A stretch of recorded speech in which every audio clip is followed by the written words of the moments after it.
It was really exciting and fascinating to jump into someone else's case and read it from the perspective of, what really happened here? Why did it end up the way it did? Because to me, that was the biggest mystery. I had never heard of Barbara Graham. And it was an accident that I even found her because I was looking at a different case. I was looking at another woman who had been the last one to be executed in California. Barbara Graham was the one before that. And just happened to bump into her. And then I saw that the case was famous. It was like their trial of the century. It wound up becoming a film called I Want to Live that won an Oscar for Best Actress for Susan Hayward. So I thought, oh God, everybody's written about this. Forget it. But I thought, let me look. Let me just see. It turned out they hadn't. There was plenty of coverage from back in the day. If you know about newspapers.com, you know the hell that I went through in trying to find and refind articles. It's got a weird search engine that you can find an article one day and not the next. That was crazy making. But it provided me with a wealth of information in terms of the trial, but it was not terribly reliable because they were so tabloid oriented, so sensationalized that each one was trying to top the other one in terms of clickbait about the trial. So I said, I'll never know the truth of the case unless I get the trial transcripts. And that was its whole journey in and of itself because it's a 70-year-old case. But I wound up getting everything, the clerk's transcript as well as the reporter's transcripts, all 4,000 plus pages of them. In addition to that, I also managed to get a copy of Walter Wanger, the producer of the film, his archives. He kept an archive of all the paperwork that went through his hands, including Barbara's letters to her lawyers, a report prepared by her private investigator after her conviction, which was critical information no one ever saw. The first statement given by the accomplice who was the star witness for the prosecution that no one ever saw, that the prosecution illegally buried and did not show the defense.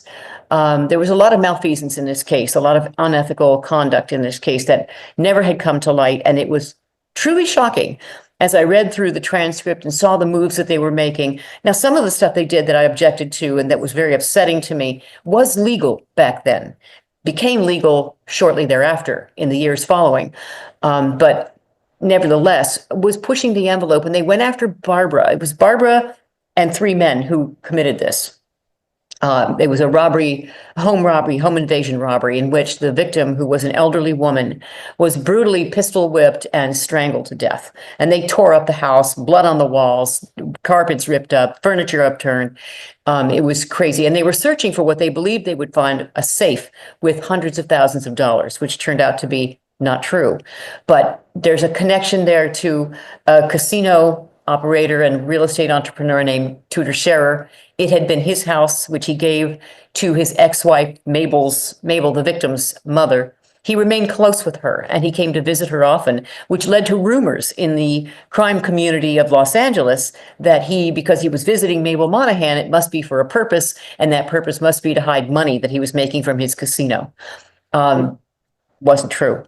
Never was true. So it was Barbara on trial with these two thugs that were obviously who they were. These guys were mass murderers, and it came to light during the trial that they were suspected of committing heinous murders up north of a minor in Gold Country, as well as a man and three children who were stuck in the trunk of their car. Just hideous.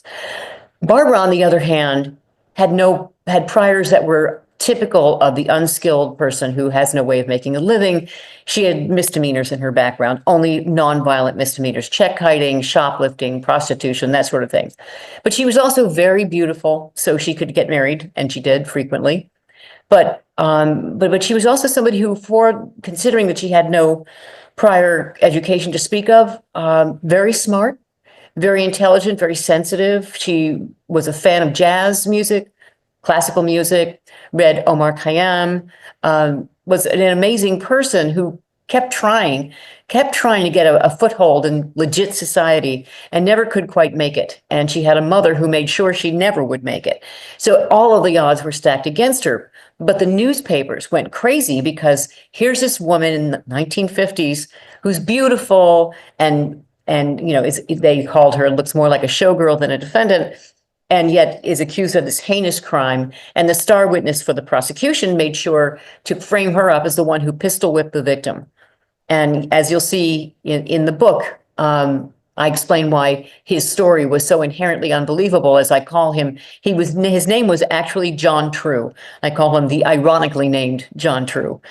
So the prosecution, though, went after her with an unholy zeal that was so over the top that even a federal judge at that time found it unseemly.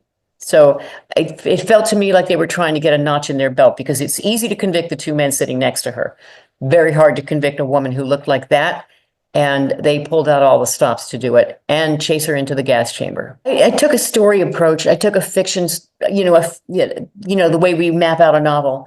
I did it like that, and I tried to keep it chronological. So you start with the night of the murder, and you move forward. You go through the case, and then the discovery, the investigation, and then the effort to find out who done it, because they had no witnesses, they had no physical evidence, they had nothing. The only thing they could hope to do is tap all their informants on the street to see if there was word on the street about who might have been involved. And ultimately, that is what broke the case. And then what the police did with that, and how, so you move forward through it and then into the trial. So I take steps to the side to add the information that the jury never saw, making clear to the reader the jury didn't know, but here's what was going on at the time. So at the end of it, I could say to the reader, you now know more than the jury ever did. And if the jury had known what you know, I don't think Barbara would ever have gone to the gas chamber. So I do take a narrative position. I do focus on it like I did with any of the fiction that I wrote. There were only 4. And the last one was in 61, I think.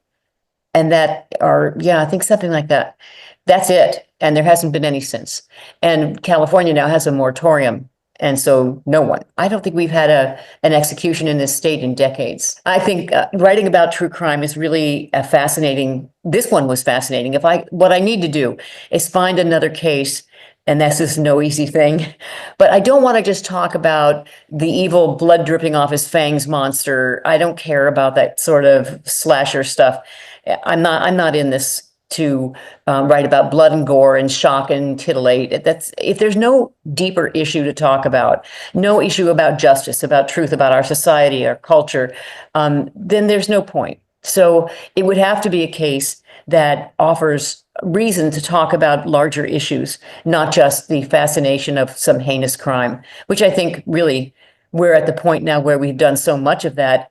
It wouldn't be interesting to anyone. I think there has to be some kind of character and cultural issue involved to make it compelling. Right now, I'm looking for the next case in terms of a true crime book. That's my focus.